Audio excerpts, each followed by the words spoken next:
cheers, cheers.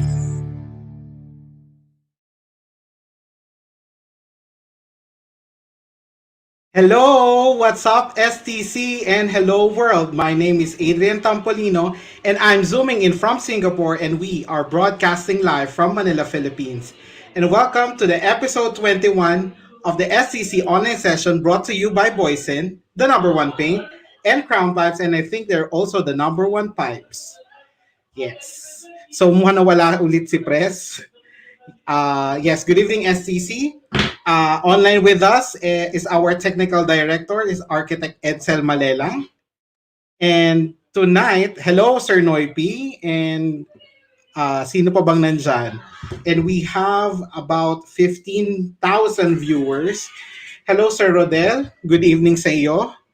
Yan. So, good evening, Sir George. Good evening, guys. So, for today, we have our fourth, of course, UAP Tatak World Class Architect.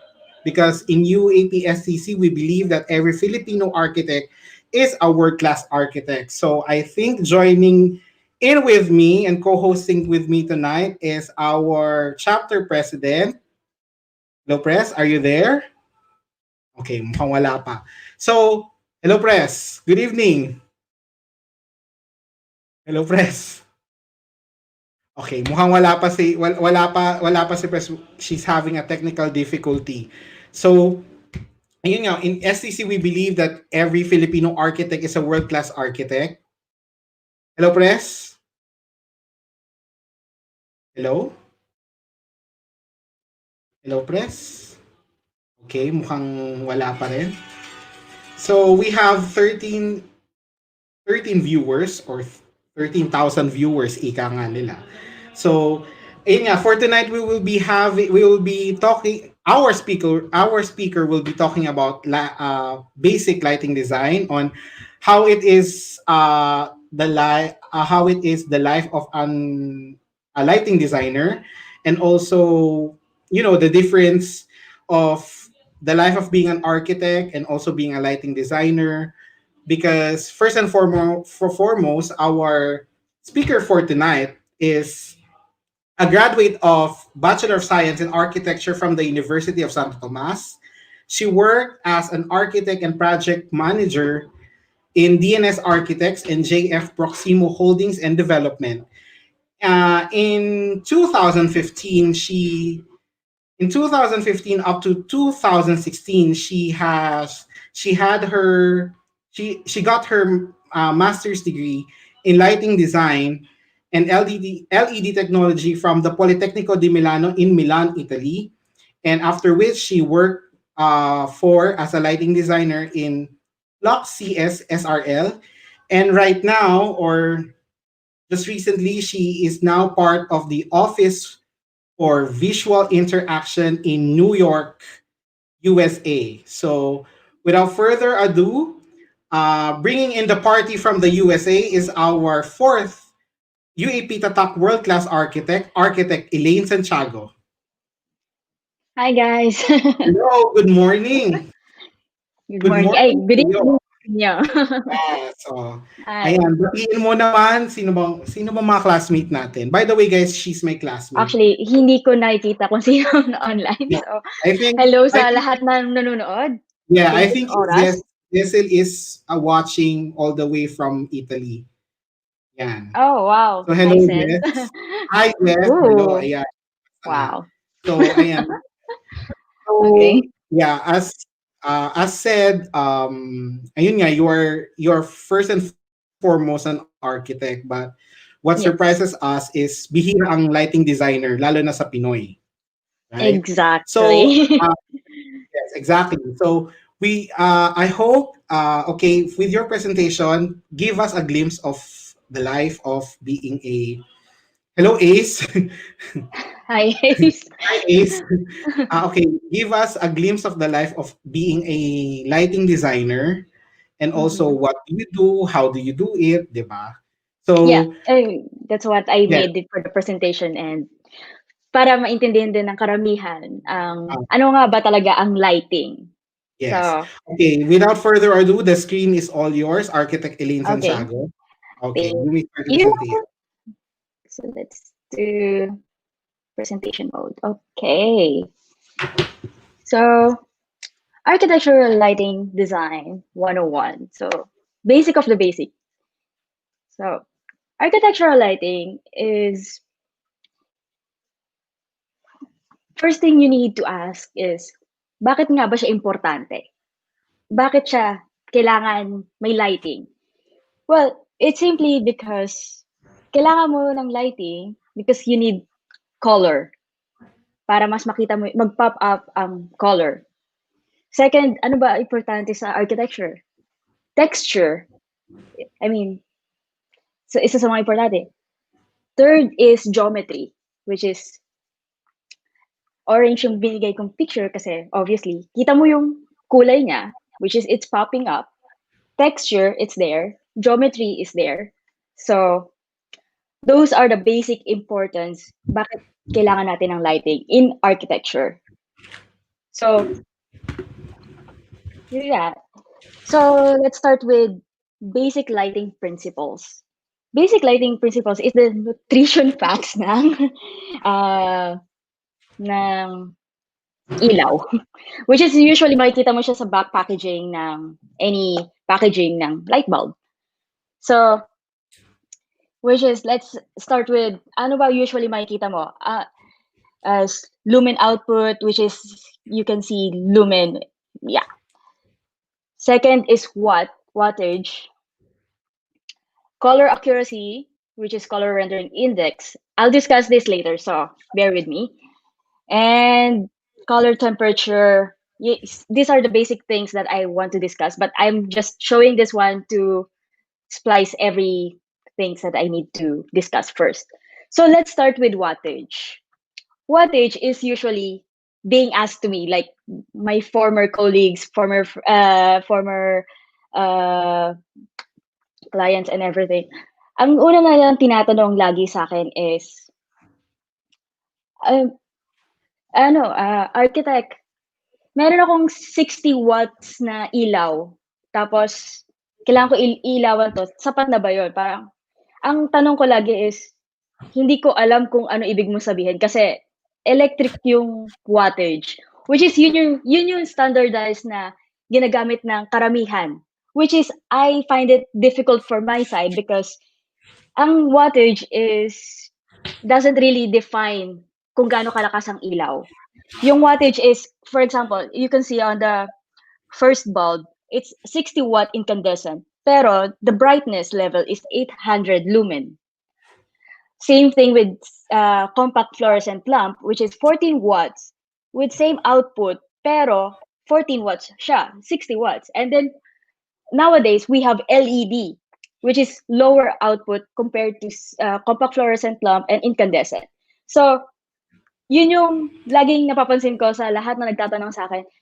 Lagi nilang binibigay sa akin yung wattage, pero hindi nila binibigay sa akin yung brightness ng ilaw mismo. Kasi we cannot rely on the wattage because the technology is evolving and it's not really applicable right now because ang una mong dapat tatanungin sa akin, kung meron akong 800 lumens, enough na ba yun? Kaya kitang sagutin. Pero pag sinabi mo sa akin is, may 60 watts akong ilaw na bumbilya, may ilawan ko ba 'to na sapat? Hindi ko siya masasabing accurate yung sasabihin ko sa'yo. So, it varies from bulb to bulb.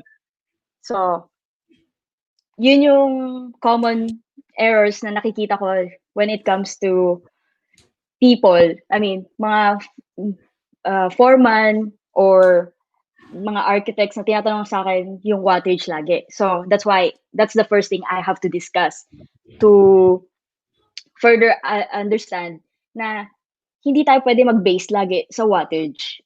So, let's go to the lumen output. Lumen output is the brightness. Siya yung nagsasabi kung ano ba talaga ang intensity nung ilaw na yon, kung gaano siya kalakas. So, it is measured by lumen, which is LM.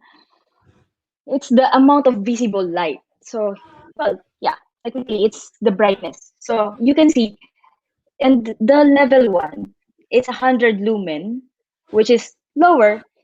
I mean, hindi naman lahat ng high output is laging mas maganda. So, may pinaggagamitan sila na enough lighting para ma-perceive mo lahat. Kasi minsan kapag sobrang lakas naman ng ilaw mo, nawa-wash mo na ng sobrang lakas yung wall, hindi mo na nakikita yung texture. So, you still need proper brightness in any application. So, for example, yung wood grains, nakikita nyo, it's visible on lower. Pero the more the brighter it goes, it washes out the middle portion, which is we don't want that. We want to see those grooves. So, yun yung dahilan kung bakit kailangan mo ng proper lumen output. It doesn't mean na mas malakas yung ilaw na to, ibig sabihin is yun na yung mas appropriate. Hindi naman lahat. May pinagagamitan siya based on applications. So, as we go further. So, let's go to CRI. Ano nga ba ang CRI? Kasi kahit anong, may iba't ibang bumbilya, sinasabi nila, may high output sila, ganyan-ganyan. Usually, ang CRI is ginagamit sa mga commercials, which is like boutique stores, which is gusto mo mapakita kung ano yung kulay ng damit mo. Ayaw mo naman bumili ng isang damit, paglabas mo, iba kulay. Siyempre, yun yung dahilan kung bakit siya importante. So, which is hindi siya masyadong usually naiintindihan ng iba. Pero, yung importance niya is sobrang laki. Especially kung retail shops, kung saan kailangan mo ng proper color enhancement. Pero, it doesn't mean na ang lower output, ibig sabihin is mali na siya. Ibig sabihin, minsan kasi, kapag lower CRI, ibig sabihin niya, parang enough illumination mo siya. Pero, parang dinidifuse mo naman yung kulay for the sake of highlighting some highlights. For example, nasa museum ka, ayaw mo mag-focus sila sa makulay nilang walls. Pero gusto mag-focus sa statue. So, ginagamit yung lower CRI kapag to diffuse the color on the sides. So there's nothing really wrong in lower CRI to higher CRI. It just depends on the applications. So, yun yung best example I would say. So, how lighting affects the surface. So, technically, natural sunlight will give you the proper color of everything kasi natural light yon. Yun yung perception natin sa mata. Pero lower CRI doesn't really give you the accurate color. As you can see on this image, this is metal halide. Hindi naman siya mali. Pero mas kino-contrast niya lahat ng stuff. May pinagagamitan siya. Usually makikita mo ang metal halide in street lighting. I mean, sa highways, sa long roads.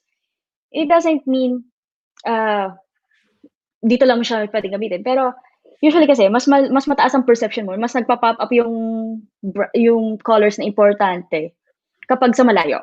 I mean, it's a matter of perception. Pero since nagbabago na ang panahon, LED is taking over. So, meron tayong color, ito yung color na isa, which is higher CRI output. So, this is, picture ko siya during my master's in Italy. So, yan lang yung, wala kasing image sa internet. So, yan lang yung meron ako. Anyway, so, yun lang yung importance ng CRI. Yung color rendering index. Okay? And let's go to correlated color temperature. Color-related temperature is the tone and hues of the luminaire itself. So minsan warm white, natural white, cool white. So diyan papasok yung sasabihin natin, gusto ko ng amber lighting which is 2000 Kelvin or which is natural light 3500 Kelvin. So doon nagva-varies yung kulay na to.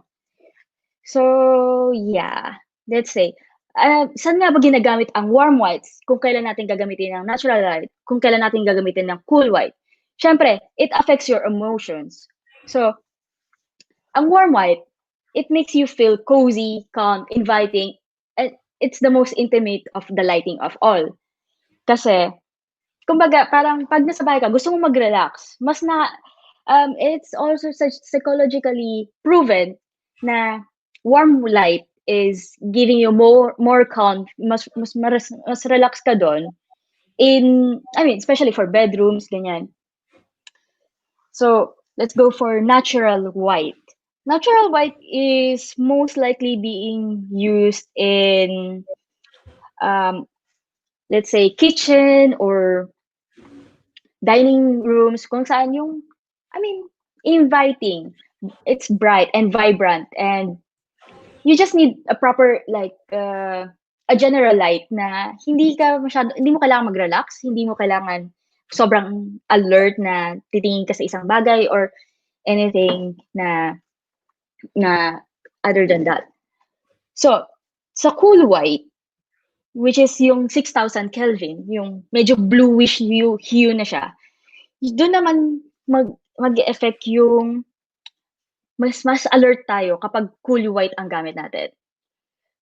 And I'm trying to avoid to use it on the bedrooms kasi sa bedroom, gusto mong mag-relax, gusto mong matulog.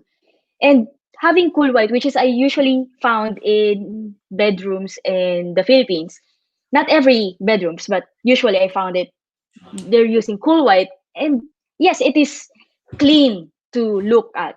Pero it also gives you more alertness.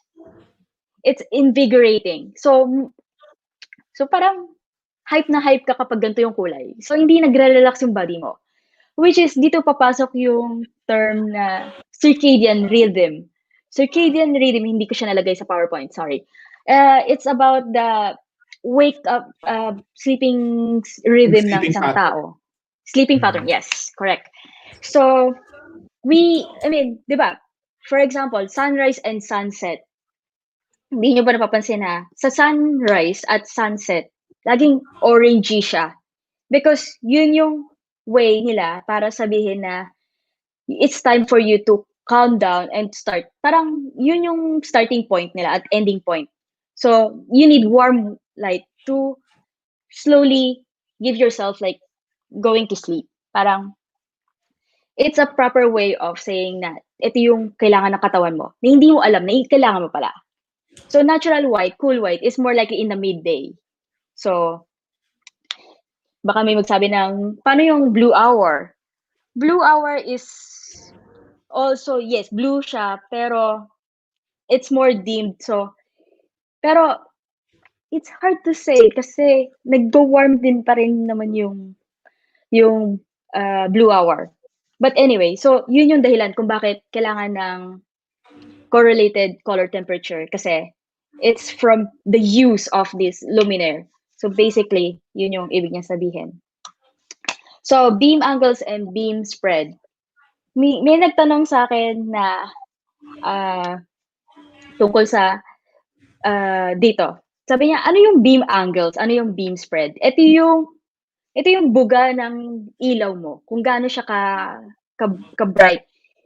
Kasi bawat ilaw, especially yung mga makukuha ko sa manufacturer, which is yung usually na ini-specify namin, is meron silang beam spread.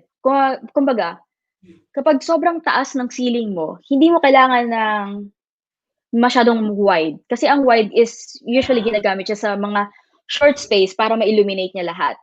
Yung narrow is usually being used on higher ceiling and para magkaroon pa rin ng proper output yung ano mo. Para hindi, alam mo yung hindi nawawala ng ilaw yung sa mga higher ceilings.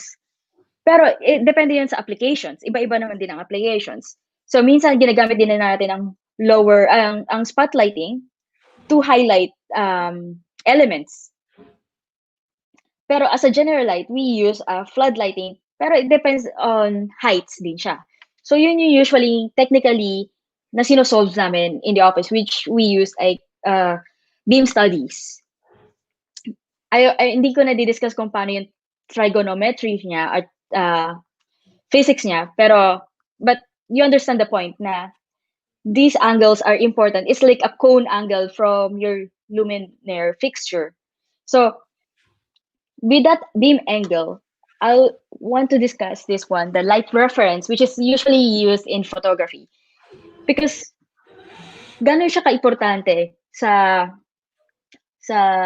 surface is different angles of this lighting can highlight different aspect and different shades, and it pops out on the best in architectural. I know na tao yung reference ko, pero I think that's the best example of showing where is the direction of this light affects any surface, na kaya niyang i-manipulate anything with the use of light. We Because light affects the emotions and the surface. So yun yung dahilan ba't ko siya gustong i-discuss. So let's go to three layers of light. Ang three layers of light is a general lighting, accent lighting, and task lighting. General lighting is technically general light. It's the ambient lighting, which is usually downlights, cove lighting, and something to generalize it. So yun yung primary source of light ng isang space. So accent lighting, siya naman yung nag-highlight. Kuwari may portrait, may sculpture, or something, let's say for exterior lighting. Ito yung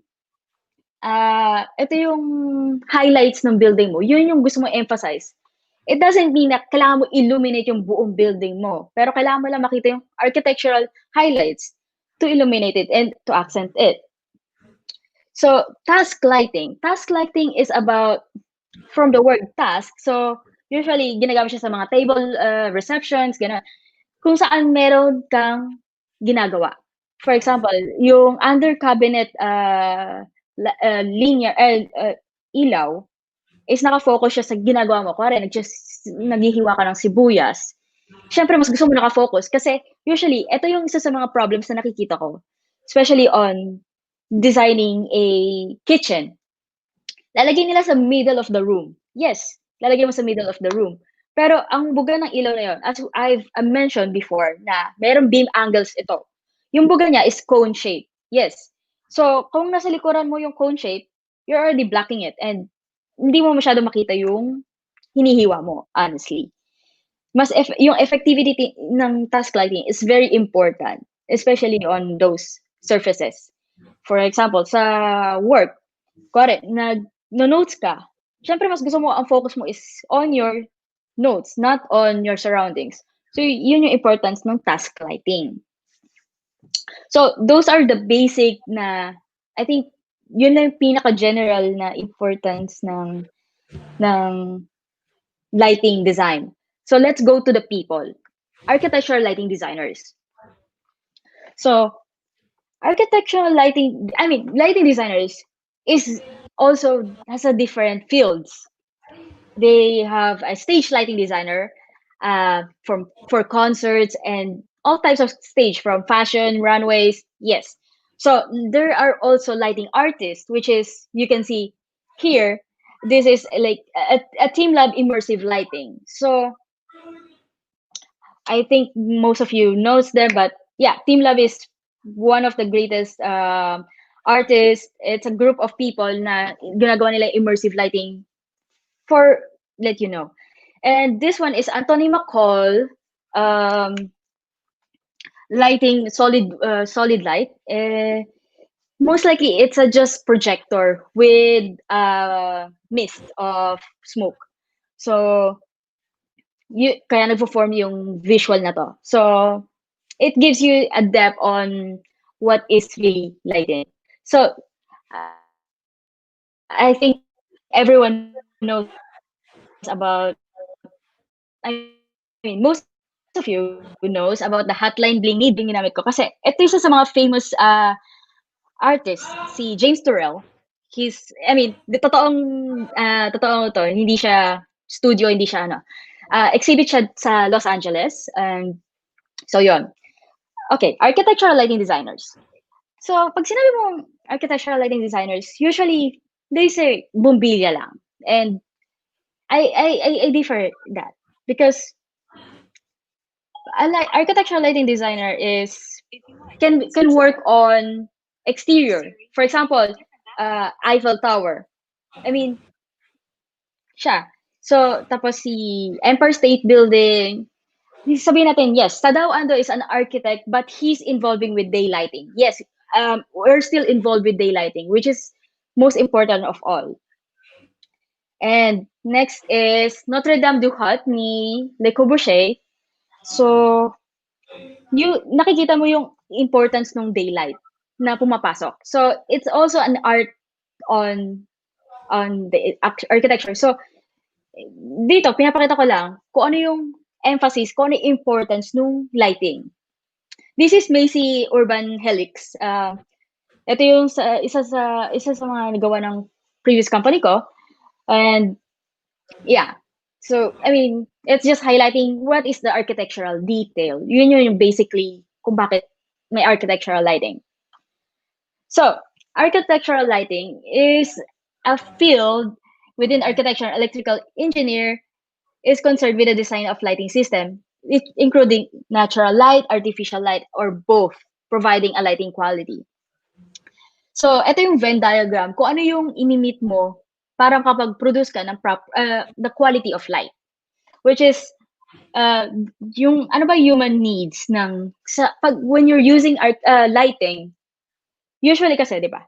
Sa architecture, ang importance sa'yo is the psychological factor or how people think, how to people direct their way or pathfinding of a person. It's more likely the behavior ng tao, yung aspect ng architecture. But when it comes to lighting, what's the most important is the visual comfort, which is the task performance, the mood, the atmosphere, the feelings, the emotions of a human person, which is affects by the lighting, which is what got me in this field because it manipulates your emotions. It can make you happy, it can make you relax, it can make you stressed. It's on the proper lighting. So architectural lighting also works and serves to enhance architecture, not merely as an accessory, but to create a cohesive spatial experience. So, yun yung dahilan kung bakit kailangan natin ng lighting design. And ano nga ba importance nila? So, the next question would be likely, ano ba ang difference ng architect sa lighting designer sa electrical engineers? Kasi, minsan, pag nakakausap ko electrical engineers, is, nasabi nila, ganito, ganyan, ganyan. Minsan, scope siya ng architect or ng designer, let's say. Kasi, pwede kami mag-work with interior designers and we can also work with architects and we can work with electrical engineers. So, eto ginawa ko yung table na to para i-differentiate kung ano ba yung difference na usually ang scopes ng architect sa lighting designer at ng electrical engineers. So, ang architect or ang interior designer or any designer itself, sila ang main designers. So, sila ang pinaka-importante sa amin. Lighting designer, ano ba ang ginagawa namin? For architectural, kami ang gumagawa ng lighting layout, kung saan kino-correspond namin ang proper lumen output, which is yun yung tamang brightness for a specific space.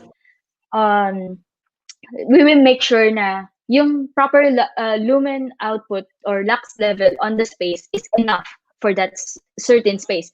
Meron kaming libro doon for which is IES handbook kung saan nilagay nila lahat ng lux level, which is it varies on space to space, so hindi ko na siya di-discuss dito.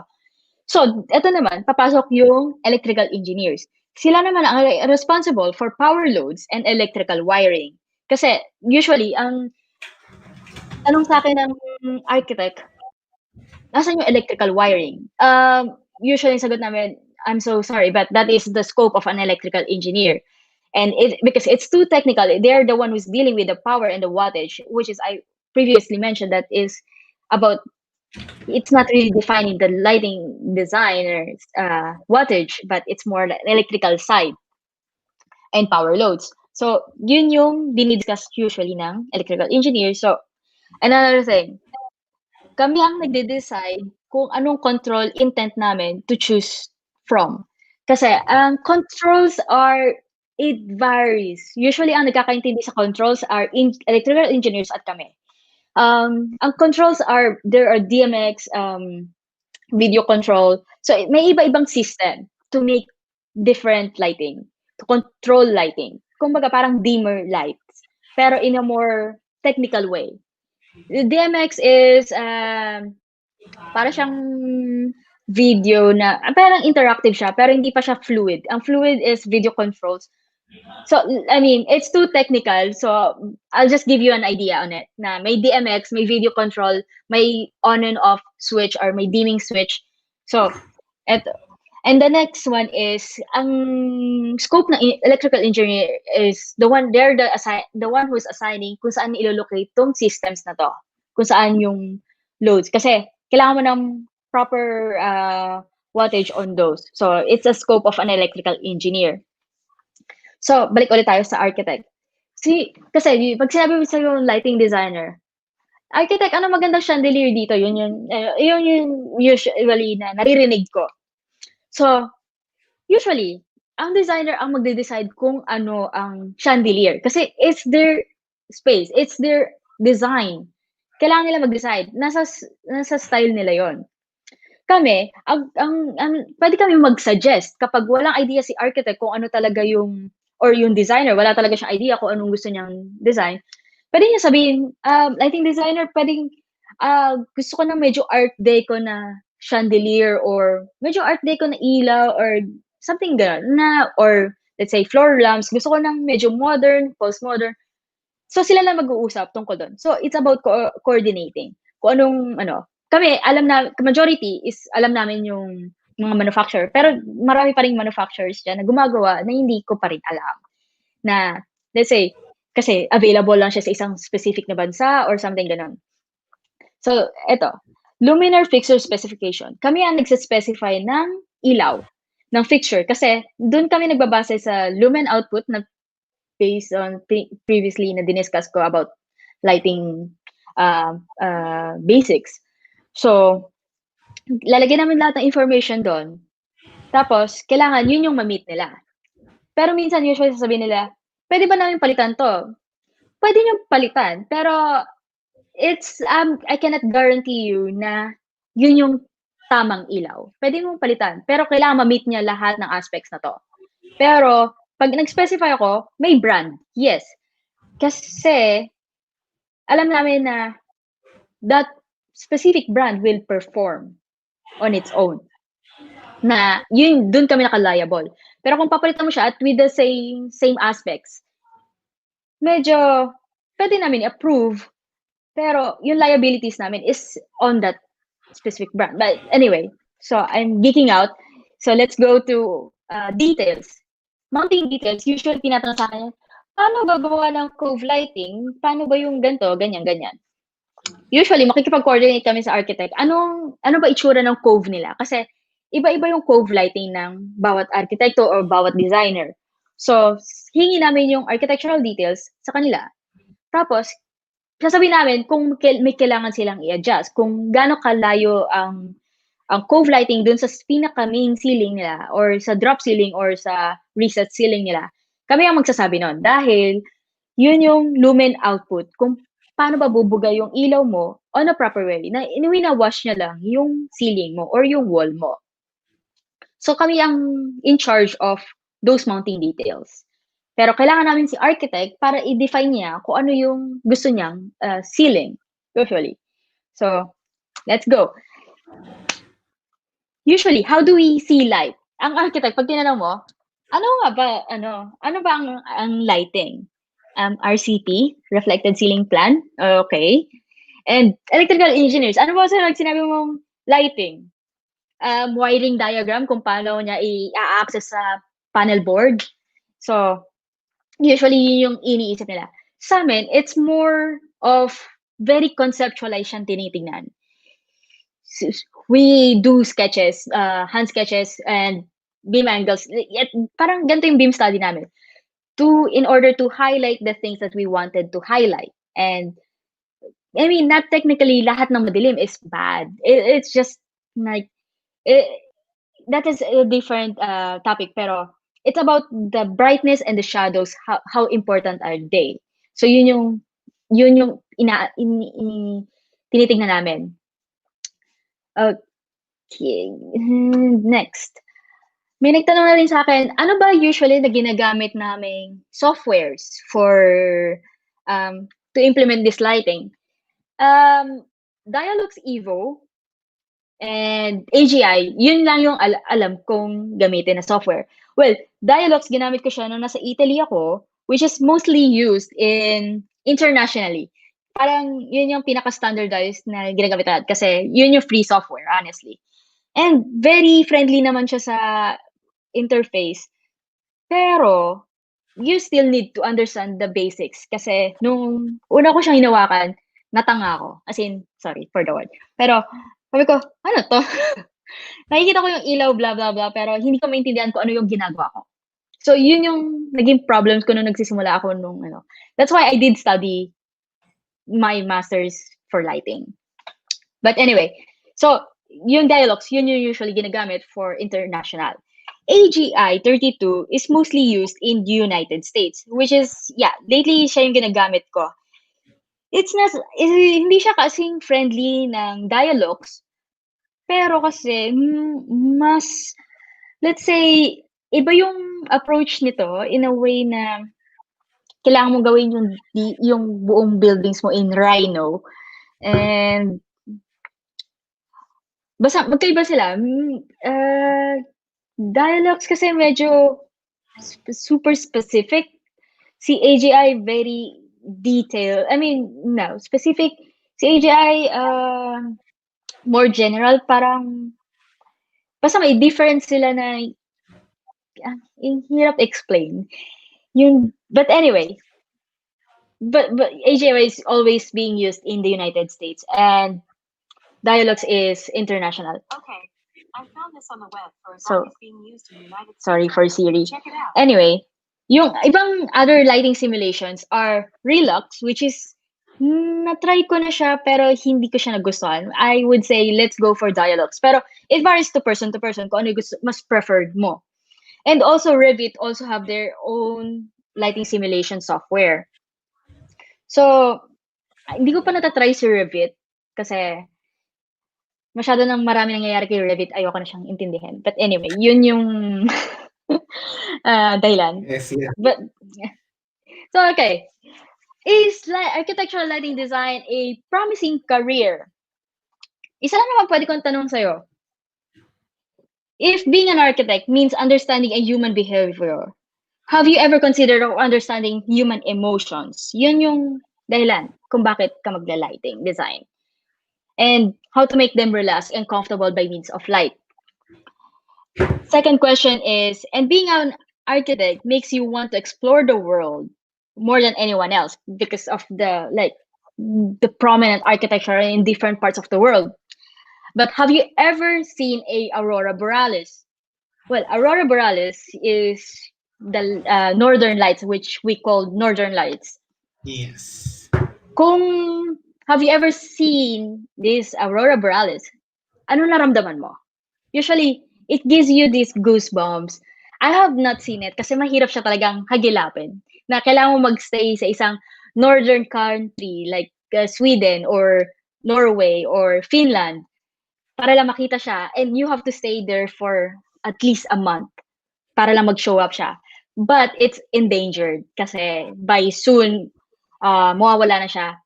And kung hindi mo pa siya nakikita, yes, it's under extinction. So, bakit kailangan ng anong kinalaman ng architectural lighting sa aurora borealis? Well, it's not just climate change kasi meron tayong light pollution, which is unnecessary lighting of the sky. Kasi gabi, ba't mo iilawan ng sky? Wala namang surface yung sky. And ang nangyayari, ang tendencies is binubura natin yung mga stars. Kaya bakit sa city walang stars? Bakit sa probinsya maraming stars? Kasi walang light pollution. Yun yung dahilan kung bakit importante ang architectural lighting. So, furthermore, kung gusto mong maintindihan more ang day lighting, which is prominent on, usually the architects are saying like, for example, Tadawando. they said something about lighting. I forgot daw. Louis Can, yung kung sinabi niya na kung gaano kaganda ang lighting. Wait, nasa ano yun eh? Sa first, yun, ito. I sense light as a giver of all presence and material as a light. What is made by light casts a shadow, and the shadow belongs to light.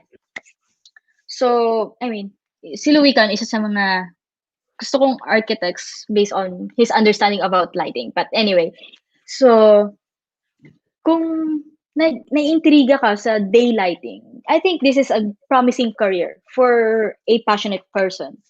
Yeah. So, let's go to question and answer, I think. No, okay.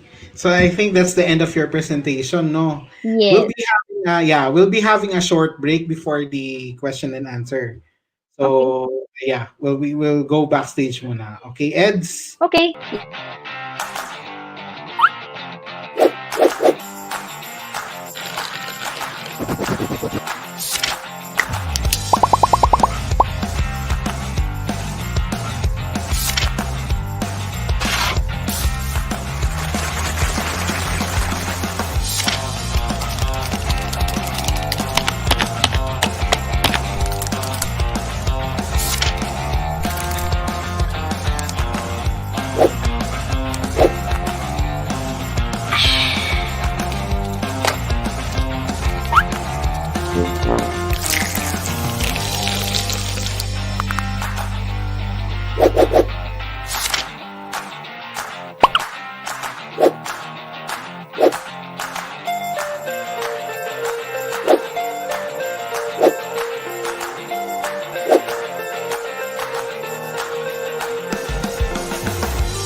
Ayan, welcome back.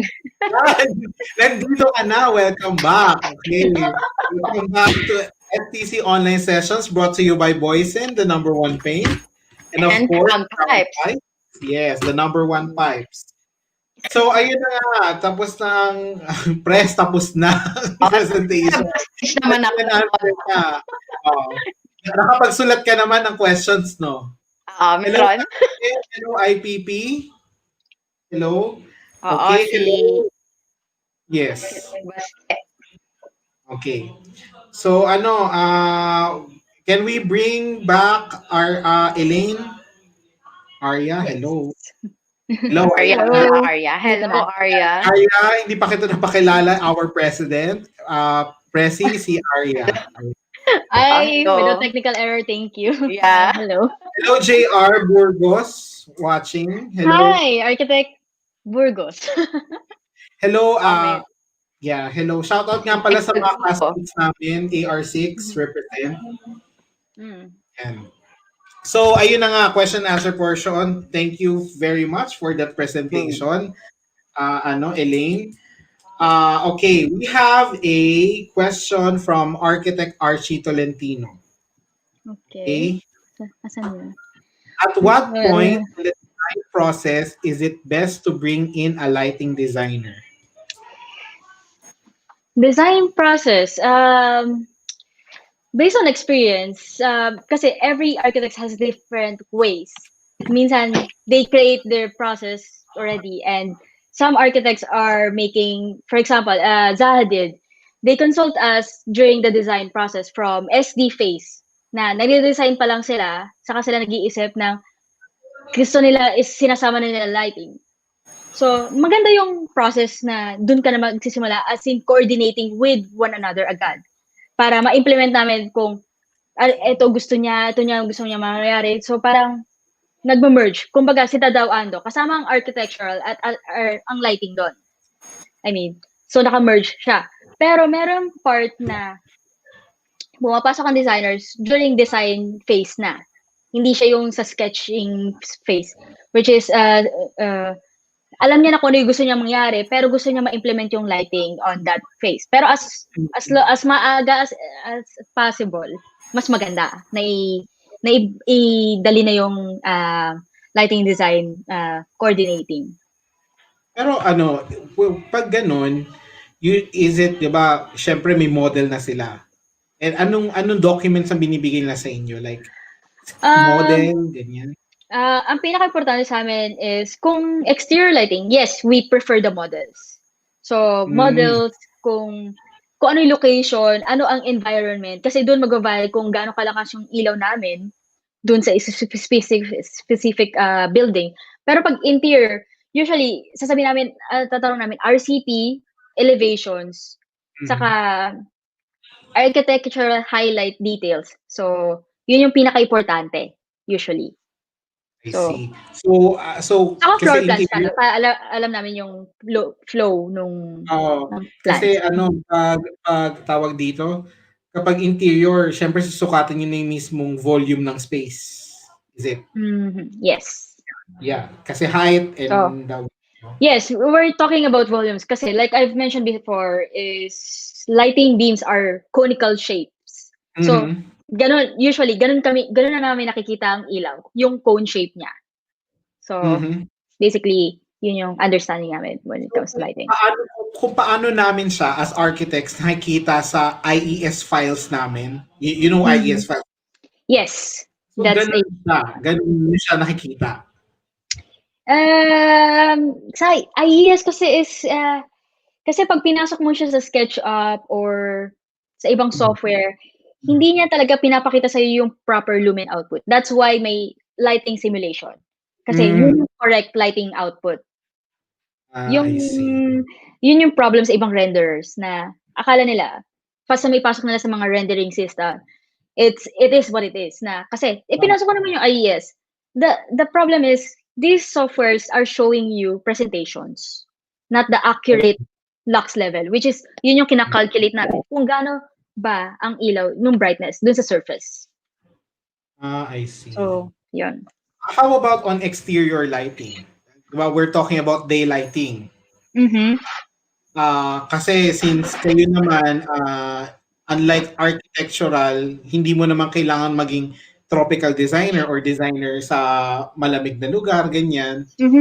So, how do you start? Halimbawa, si Zaha Hadid, ang kanyang tawag dito, ang kanyang site sa Pakistan, kunyari. Anong detail, kinukuha niyo talaga yung angle ng araw, ganyan? Nagkaroon kami ng project na ganyan, yes. Yes, minsan sa daylighting, kailangan namin i-calculate kung saan ang araw, kung saan yung facing ng building. Yes, may sarili siyang calculation. And medyo madugo siya, sobrang dugo ng lighting kasi as we all know, may climate change. So, medyo unpredictable talaga ang araw. Aha, aha. And masyadong maraming technicalities doon as well. Pero it varies. Ano ba ang gusto mong mangyari sa daylighting mo? So, Okay. doon, so, So still, masyado siyang magiging specific. So, sasabihin ko na lang is, it depends on what do you want to do on the daylight, on shadows and everything. So, so technically, it is the designer and the client kung ano yung design intent nila. yes. I see. So next is on beam spread. Okay. Rule Okay. of thumb. For the value of lumens, lux, for specific spaces, say workstations, meeting rooms, dining area, etc. Is there a Yes. rule of thumb? Well, rule of thumb is for this specific workstation, I would say 500 lux level for workstation tables and anything that is task area, I would say nasa 500 lumen. Pero kailangan mo ng luminaire device to calculate that usually. Kung hindi ka familiar dun sa luminaire. And for a general lighting, 100 lux level is enough. It's a general, parang proper perception of the space is enough. So 100 lux level for flooring sa floors. So task lighting is 500, I would say 500 lux level, and it varies. So I think task and general light, yun lang yung kailangan mo maintindihan usually for architects. Kasi pag nag-geek out ako, masyadong specific na silang lahat and masyadong maraming numbers. Okay. No. So next, hello press, are you there?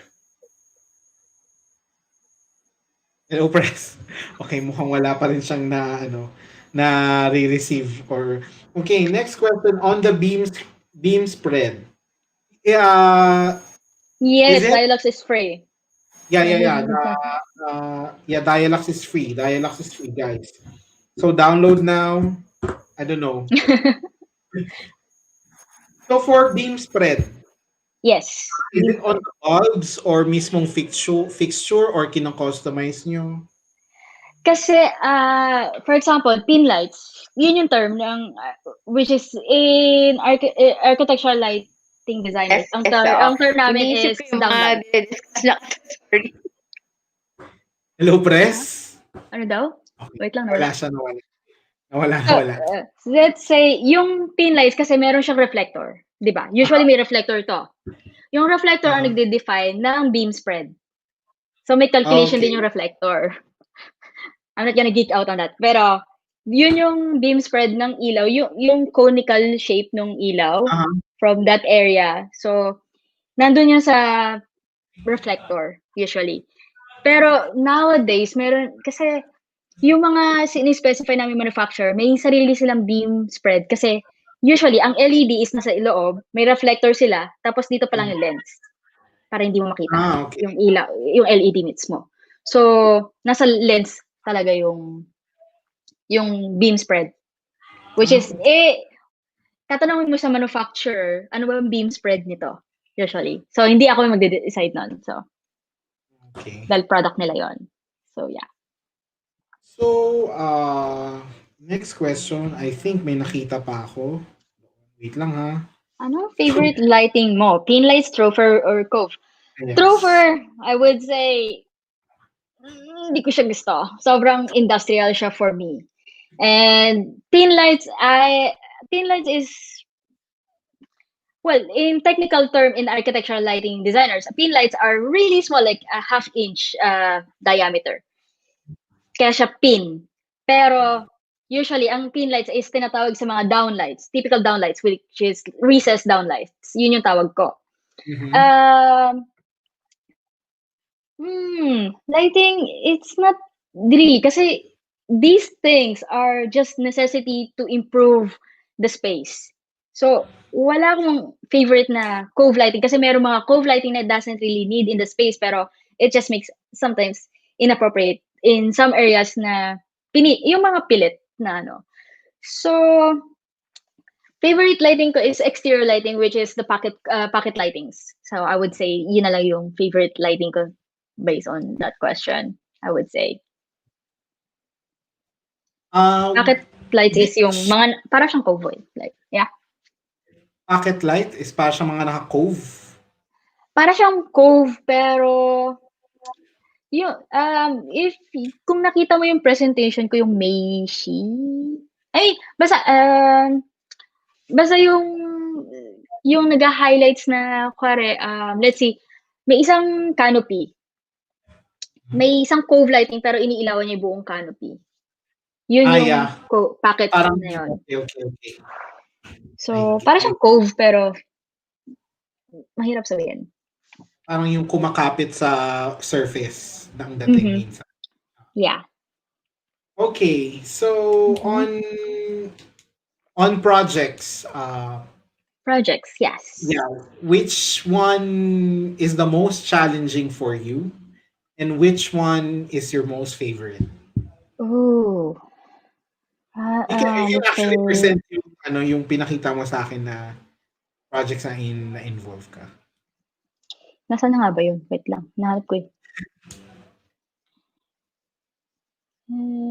Wait And lang. you can tell a story about a short story. Discuss ko na lang kasi hindi ko ma-access yung Okay. desktop ko. Anyway, ano ulit yung tanong? Favorite ko ba? Oo, yung favorite and yung na-challenge ka. Na-challenge ako is, I would say, landscaping. Kay Dubai Expo.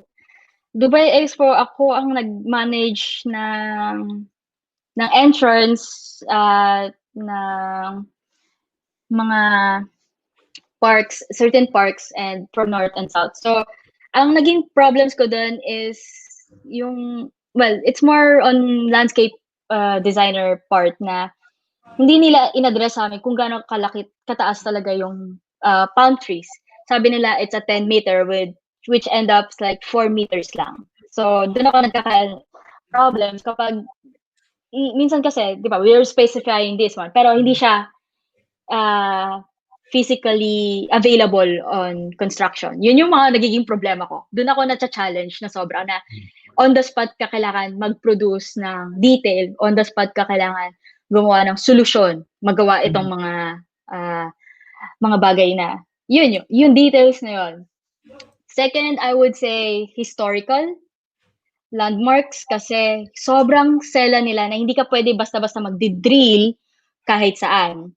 So, kailangan mo maghanap ng ibang lugar para lang maikabit yung ilaw na mismo. Kaso minsan, dahil nga historical siya, very fragile ng ibang surfaces. So, I would say yun ang naging challenges ko. I mean, bukod sa pero honestly, ang historical landmarks ang pinaka naging favorite ko kasi sa sobrang dugo niya, minahal ko siya kasi napagod ako ng bongga. So, Okay. wala kang So, magagawa kundi mahalin siya. yung pagod, kumbaga. Yes. Yes, okay. Okay. Lilipat ako ng place kasi nalobat yung laptop ko. Okay. Habang nag-ano tayo. Guys, if you have questions, you can send them in through our comment section via Facebook and via YouTube. Ooh, okay. So, sino may nagko-question pa ba? Can you quickly take us through to the lighting design process when you see a blank space? How do you How you strategize in general? Use Okay.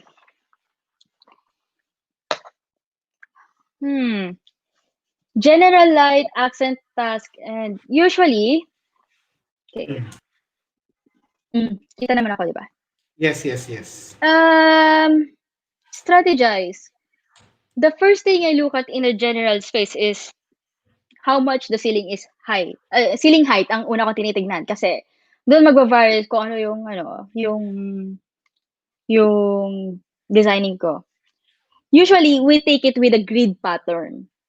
I mean, usually. Pero, like what I said, every space is special. Every space is different.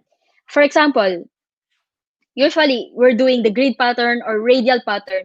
Pero isa sa mga different approach na ginawa ko is for Zahadid. There is a pattern na ginawa namin is very cluster type. Kasi yung building niya is very radial and everything. We want to have this general lighting na ano siya, directional recess downlight siya, which is dinadirect namin kung saan yung spacing niya. Pero cluster yung pag tinignan mo sa ceiling. Kasi usually yun yung general lighting, which is understanding the architectural language of the space. Walang rule of thumb, walang it's a matter of understanding the architecture. Accent lighting is technically is one of the like what I mentioned before. Ano ba ang gusto mong i-highlight sa lugar mo, sa space mo, sa architectural?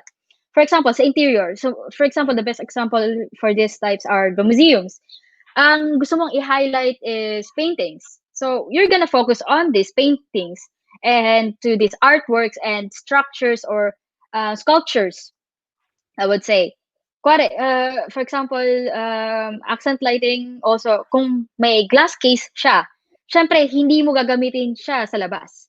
Mas maganda kung ang ilaw mo is galing sa loob. Why? To avoid glare. Glare is yung pag tumama siya sa glass, babalik siya sa mata mo, nasisilaw ka. Yun yung pinakaayaw namin. And also, I would like to address this one. Kasi karamihan ng architectural renderings na nakikita ko, may ibang tao na sobrang tuwang-tuwa sila sa mga glare na sobrang, alam mo yung ceiling nila puro glare. Yon. It's not really appropriate kasi in reality world, glare are counted as bad lighting kasi pero it's not really completely preventable, pero you can lessen it, which is doon tatawag yung UGR, another term siya, pero I'm not gonna get specified kasi masyado siyang madugo. Basta, yung glare na yun, hindi siya the best lighting, I would say. So, yun yung dahilan kung bakit, let's go back to accent lighting kasi nag-iiba na yung topic. So, yun yung dahilan ng accent lighting, to highlight a specific space or architectural element on the space or, sa exterior building mo, meron kang magandang canopy or may hina-highlight ka sa building mo. Pero kailangan mo ng cove light to highlight these features. So, it's more likely the word highlighting talaga ang accent lighting. Not technically to see the entire thing. Task lighting. It's more likely the workspace, working area. Usually, yun, like I mentioned before, na sa kitchen, bakit ba kailangan mo ng under cabinet lighting? Para makita mo yung hinihiwa mo.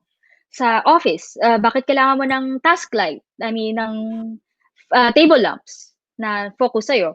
Para makita mo in your proper perspective. Kasi nga, mas kailangan mo na mas maraming lux level for these certain areas. Kasi gusto mo ng focus, gusto mo ng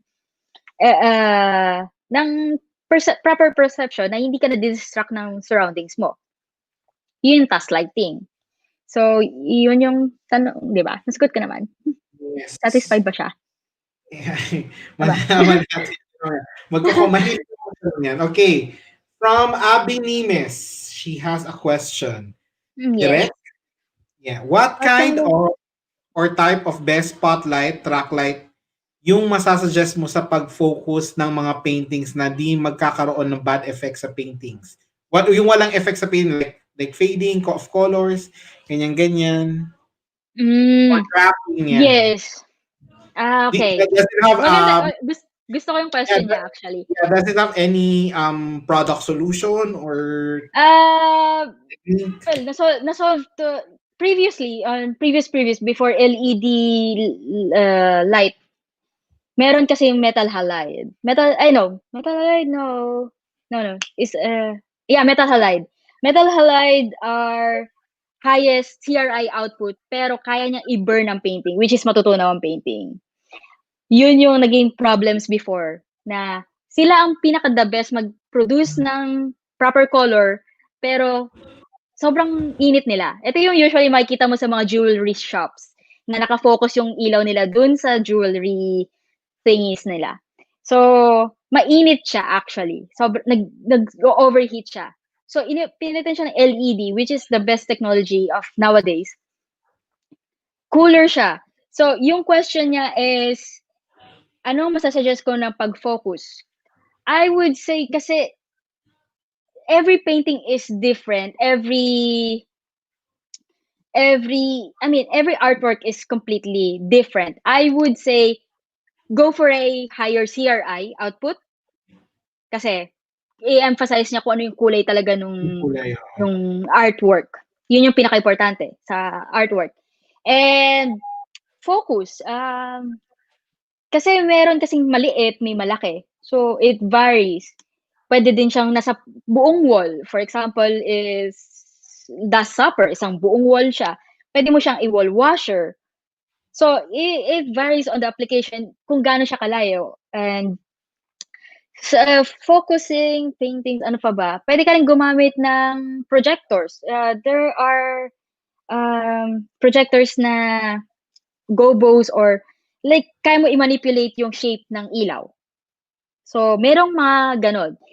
So, like I said, lighting is very fluid when it comes to any application. So yeah, I would need a very specific question kung anong klaseng painting, anong shape and size, and gaano kalayo yung track lighting. It varies on that also. So, ano pa ba? Fading colors, yun. Yung fading colors yun yung nasagot ko sa metal halide.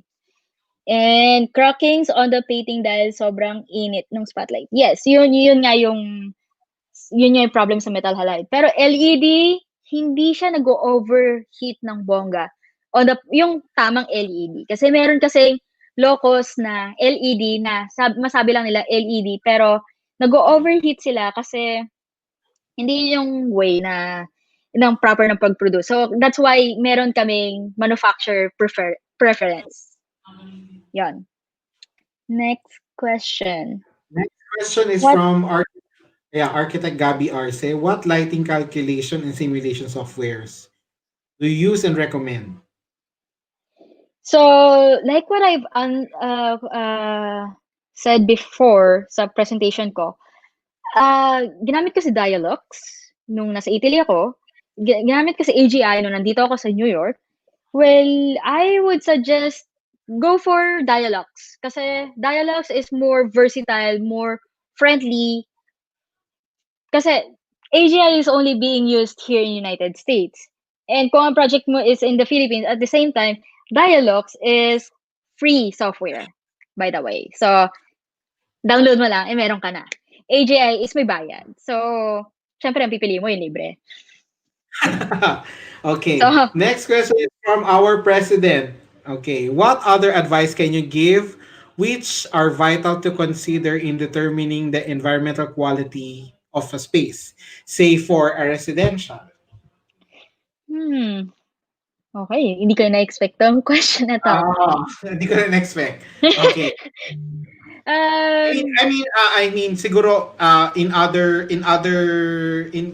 yung gusto sabihin ni President is first of all, if you have work also with environmental consultants kasi usually uso yan. Diba? So, ano yung naging strategy? Kwento mo na lang, ganyan. Environmental quality. And wait. Wait lang nabablanko ako sa tanong niya. So, I mean, further understanding on this question, parang medyo nabablack out ako. Ano ba? I mean, how do you achieve human comfort level for residential usually? Okay. Comfort level ng residential. For example, space by space. Pinaka-importante is, ang pinaka-bright lights is the areas na dining, study rooms, and kitchen. Usually, yun lang. Dahil sa living room, you want to relax. Ewan ko na lang kasi yung ibang tao doon nagtatrabaho sa living room, which is, it varies. Pero may task lighting naman. So, for example, let's say bedroom. Please, wag nyo na dalhin yung trabaho niyo sa bedroom niyo kasi Babangungutin kayo. Anyway, uh, sa bedroom, usually, like I've mentioned before, comfort is the warm tone. Warm tone can help you relax. And the Mhm. bedroom, kasi gusto mo mag-relax, kasi gusto mo na matulog and everything, or kung ano man gusto mo gawin sa dim lights. And so, wait Okay, lang. go. Ano pa? Yeah.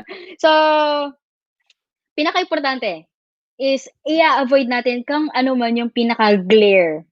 Kaya nga karamihan ng ilaw is merong ah, white coating na, yung plastic na translucent na siya. Hindi na siya yung completely clear. Kasi kapag clear, as in parang, alam mo, parang binigay sa'yo yung flashlight na pikit ka ng pikit pero nakikita mo pa rin yung flash. Parang Hmm. gano'n. Yun yung ina-avoid natin. Yeah. May follow-up question si Pres. Say example, if it's a residential project, what can you advise on basic things to consider aside from location of project? For residential, most likely, um, yun nga, yung advice on basic things to consider aside from location. Location, yung ceiling height, yun yung pinaka-importante kasi dun magva-varies yung downlights mo, eh. So, Mhm. comfort level, actually mas gusto ko 'pag residential indirect. Mhm. So, indirect lighting is just like washing your ceiling, a clean ceiling para malinis ang perception mo sa lahat, yun. Second to the last question from architect Polly Salvador. How about on indoor or versus outdoor pool lighting? Ano pong magandang lighting? Well, indoor, dito papasok yung IP ratings. Mhm. And yung phones natin is IP67, which is puwedeng submersible. So, yung pool lighting kailangan submersive, rated. Kailangan kaya niya i-sustain yung pressure ng water and so on. But indoor lighting is, I mean, parehas ba 'tong pool lighting? Kasi kapag Yeah, pool lighting, indoor pool and outdoor pool. so I mean, it doesn't really changes anything. Kasi ang pinakaimportante sa'yo kapag outdoor and pool lighting, it has to be sustain the water pressure. So, yun yung Okay. pinakaimportante. Para protektahan yung ilaw mo at para maprotektahan mo yung mga taong magsu-swimming to be electrocuted. So, But yun lang yung importante dun. does it come into consideration na yung kung gaano magiging kalalim yung pool? Kasi syempre yung volume ng tubig iba eh. Yes, usually hindi mo naman gustong ilagay sa pinakailalim yung ilaw.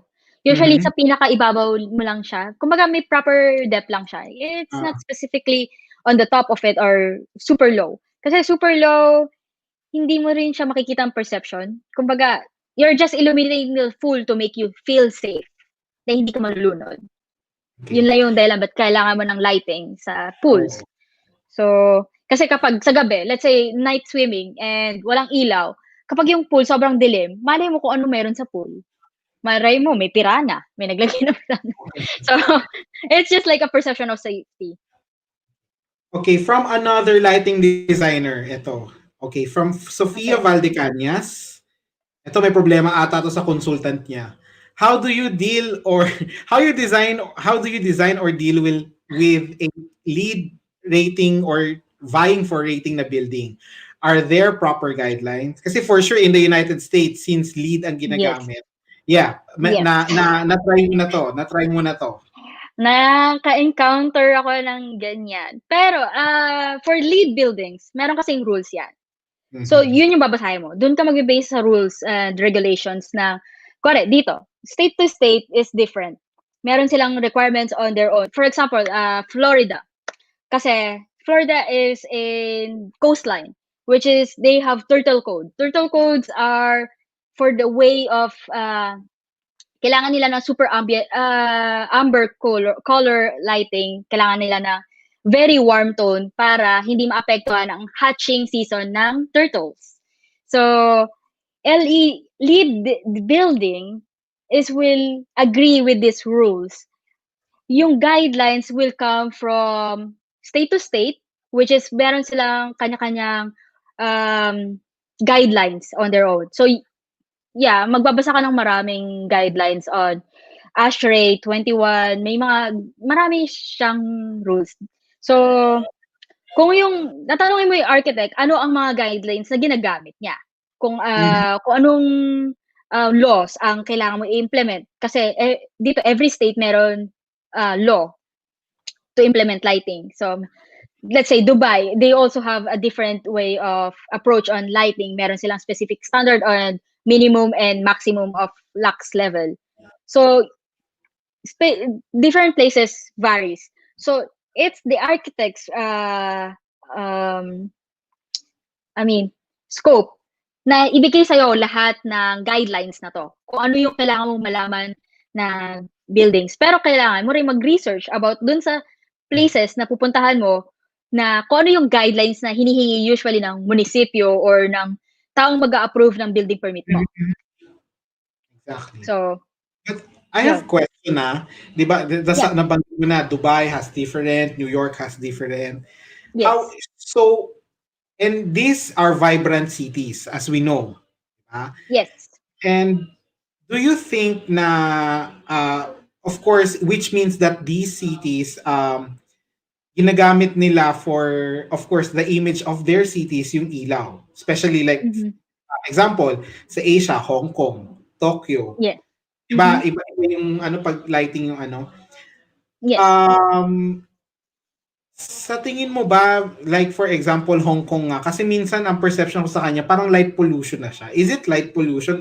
Is it just normal? Light pollution is always there. And honestly, here in New York, well, wala kaming stars kasi obviously ang constellation namin is nasa floor. I mean, nasa buildings. So, it is already polluted by light. And especially bigger cities, mega cities are already in light polluted. And yun yung dahilan kung bakit nagkakaroon ng ASHRAE. ASHRAE is just another rules and regulation. Yes. So, yun, I think the best example is Florida. Florida state, meron silang codes na bawal silang mag-uplight. Why? Because uplighting can cause light pollution, and they're addressing it. And they prefer amber tones during hatching seasons of the turtles kasi ang turtles ayaw nila ng white colors kasi gusto nila ng very warm tone para makapag-hatch sila. So, yun, I mean, environmentally, hindi ko naintindihan kung bakit ganun mag-isip ang turtle, pero yun yung nasa codes na sinasabi nila is ganun. And, so, yun. So, as much as possible, bawasan yung uplighting, which is usually, it doesn't really make sense. Bakit mo kailangan ilawan ang sky, which is it's infinite na, it's nothing. Kasi ang ilaw, how do you understand a luminaire? It's a matter of the surface. It touches. Doon mo lang makikita yung ilaw. Pero technically, invisible siya. So, makikita mo lang siya pag nasa surface. So, mas maganda, i-download mo na lang lahat kapag sa open ceiling ka. So, in terms yung of pollution, yun. Yeah. Okay, in terms of architectural finishes, kasi marami sa members namin usually sa fit-outs yung mga yan. Yes. And then, of course, one way or the other, pag nag-prosper na ang lighting industry sa Pinas, for sure makakatagpo sila ng lighting designer. What is your advice usually sa mga interior designers, or may guidelines ba, or are you considering finishes kung high gloss ba to or whatever, yung mga ganun? Good question. Yes, pinaka-importante din sa akin ang mga texture. Like I've mentioned on the isa sa mga first slides ko sa presentation is color, texture, and geometry. Ito yung iniilawan ko. So, kung gloss, syempre, ang reflectance nun mataas. kung match siya, syempre, for example, bricks, gusto mong i-highlight to. Gusto mong maging highlight siya ng space. Gusto mo Mhm. siyang i-wall wash. Yun yung gusto mong makita yung texture. Yes, kailangan ko maintindihan yung texture, yung glossy ng finish, ng finishes nung space. Sobrang importante siya. So yes, let me know kapag ano ang mga finishes ng mga ng ng space mo para mas maintindihan ko at mabigyan ko ng tamang katarungan ng lighting yung space niya. Design. Yes. Yes, it's also So, important. it is important na collaboration. Ang Collaboration the key, talaga. the key for the design is always collaboration. So, I guess that's it for tonight, Architect Elaine Santiago. Okay, meron pa pala. Wait. Okay, hindi ko nakita to. Sorry. From Architect Rolando Del Castillo, when overheating, is it not because of the wrong drivers used or not the right amount of light per driver? What do you think about lighting designers learning about the technicalities of which type of drivers used and compatibility issues usually encountered on site due to di kasi namin scope? Should lighting designers also understand some basic electrical or electronics knowledge? So I think engineer ata siya. Yes, it's an electrical engineer like what I mentioned before. Kaya ko ginamit yung tatlong tables, architect, lighting designer, and electrical Mhm. engineers. Drivers are actually engineers scope. Kasi bibigay namin sila kami ang nagbibigay ng ilaw, which is with a wattage in it. And there's the one who's calculating for these wattages. So yung drivers, yes. Pero kaya namin magtanong sa manufacturer, yes. Kaya mag-suggest ng proper driver to avoid overheating. Kaya din may lighting designer para hindi basta, pwede na yan. Yan yung meron ako dito sa storage ko eh. Yun yung ina-avoid namin. Kaya kami nandito para tulungan yung electrical engineer. Pero please, electrical engineers, tulungan nyo din kami na i-address yung mga needs nyo on your electrical side. So, it's all also on collaborations. Yes, meron kaming basic knowledge on electrical, pero it takes an electrical engineer to address these difficulties and shortages. So, yun. Okay. So wait lang ha. May pumasok kasi sa YouTube, marami daw simulcasted kasi to. Okay, from Mark Sagimo. Okay. Is there any common mistakes to place or locate lighting like recess and general lighting? Because there are tendencies for architects to locate luminaire that are same layout to each space. Like cookie cutter design. Ganun ang point niya. Is there a proper way of understanding how to locating this one? This lighting fixture? Kasi Kasi every lighting fixture is different. Huh? For example, kasi kaming architect, kung grid lang yan, grid. Or kapag may cove, usually ipapaikot niya yung ilaw niya sa, Yes. di ba ganon? So, is there a proper way of addressing it? Well, cove is cove. Obviously, hindi mo naman pwedeng ilawan lang yung dalawang gilid. Siyempre, ilawan mo siyang buo. Mhm. It's more on aesthetic side. And good question. Kasi general lighting, kasi minsan, like I've mentioned before, yung beam angles, it varies from downlight to downlight. So, yung spacing niya mag-varies doon. So, kailangan, you have to make sure those conical shapes meet to avoid lux level drops. I mean, yung medyo, alam mo yung nakikita mo na circles talaga yung ilaw mo. To avoid that. You want a more homogeneous lighting surface. So, I would say every luminaire is different and every luminaire have a different shapes of beam angles kasi ganun sila gumawa ng, iba-ibang manufacturer, iba-ibang way nila. So, that's why you use architectural lighting designers to help you out with the general lighting to properly illuminate this and to address the lux level of the kaya yan nga yung common mistake na kailangan namin ayusin to locate the luminaires. So, ang question naman Ang question naman ng ano, lighting tips for webcam setups, yan. Webcam setups. Well, hindi nga rin maganda masyado yung webcam ko. Pero, I mean, okay. for streamers, yan. Hindi siya webcam setup, for streamers. Like for me, for my co-host, ganyan. For the game streamers, ganyan. Game streamers, wait. It's a thing, girl. Di ka nag-Facebook. Hindi eh. Oh my God. Sorry. Okay, Please na ayan. kita stop. Kasi, Okay, so medyo nangangako dun sa tanong na yan. Asan ba yun? alin? Yung question na yun. Anyway, Ano uli direct, paki-pop up uli yung question. Direct? wala eh. No. Ayan. Webcam setups. Kasi pag webcam, ang iniisip ko yung, di ba may circular thingy for phone? Yung pang selfie Yung na light. yung ring light. Yeah, yun, ring light. So, tama, hindi ko alam yung mga ganong simple stuff.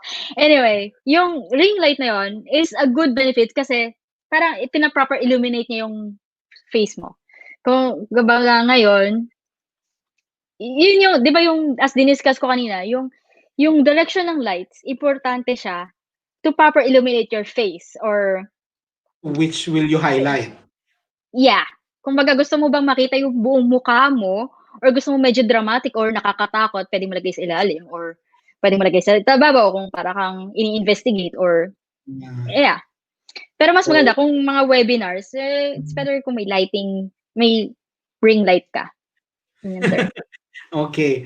So I guess that's it for, thank you so much, Architect Elaine. Ano po daw favorite mong alak? Ano bang meron sa New York na wala kami dito? Wala sa Singapore na wala sila sa Pinas. Ganyan. Favorite kong alak, wala dito, nasa Italy eh. Prosecco. Sorry. Kailangan sa Europe pala. Yun, Prosecco, wine. Prosecco, wine. Prosecco, Wine, sparkling guys. wine, yes. Wait lang, nagkakagulo sila. Parang ayaw ka nilang close, guys. Is it lights on or is it lights off? Lights on, lights off. What? Oh, yes! Yun ang tanong nila, backstage. Backstage. No, may backstage. Bukod pa sa backstage natin dito sa screen. Is it lights on or lights off? Lights off. Lights off! Ako, girl, kumikot-ikot ito pang gusto ko. Lights off. Yan. Gusto ko matulog. Okay. Yeah. Okay. Okay, thank you. May question pa ba, Direk? Direk, Archie, may question pa po ba tayo? Wala na. Mukhang wala na. Okay. Thank you so much, Architect Elaine Santiago. You can stay. Thank you din. You can stay ka muna. Lagay ka lang muna ni Direk sa backstage. And I have other announcement for our chapter. So guys, chapter mates, October na next week. Next week ba? Tama ba? October na next week. So, which means we have a whole month of Arctoberfest, the signature event of UAPSTC, and we have a lot of things in store for you at piniprepare na siya. And of course, yun nga sa commercial ng STC. Let's support our grand past president, our Baste, for as the chair of the World Architecture Day or ang pandaigdigang araw ng arkitektura on October 5, first Monday of October. So ayon, thank you Boysen, thank you also Crown Pipes, and we'll see you in our Arctoberfest. Bye-bye.